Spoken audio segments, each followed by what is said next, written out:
Ani jiranna wali hangayoon kophaa jiranna onnee keessa wal tankuu bu'aartee qabdu gaarii durii imaana wal taanee jiranna wali hangayoon kophaa jiranna onnee keessa wal kaayyannee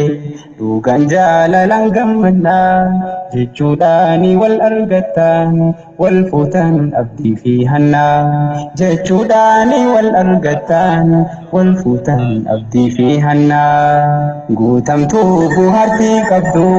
bareedduu bultii imaanaa wal taanee jirannaa waliin hanga yoom kophaa jirannaa onnee keessa wal kaayyannee dhugaan jaalalaan gammannaa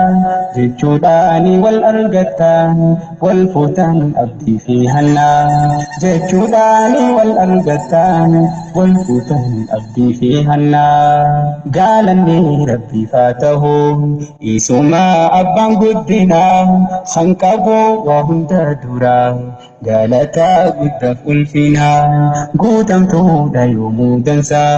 hojii isaan qabdu hanqinaa fuuraa waan jabaate hundaa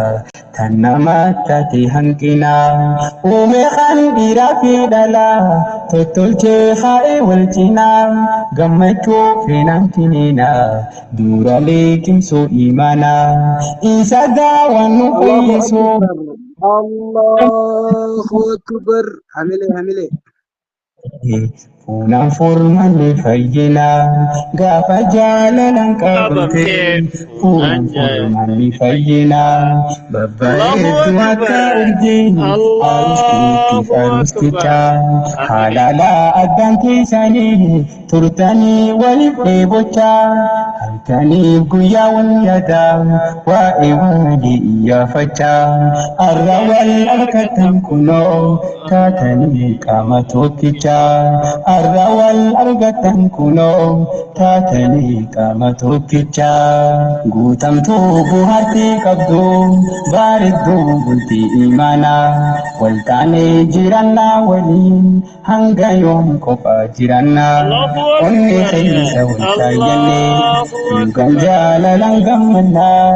jechuudhaani wal argattan wal fuutan abdii fi hannaa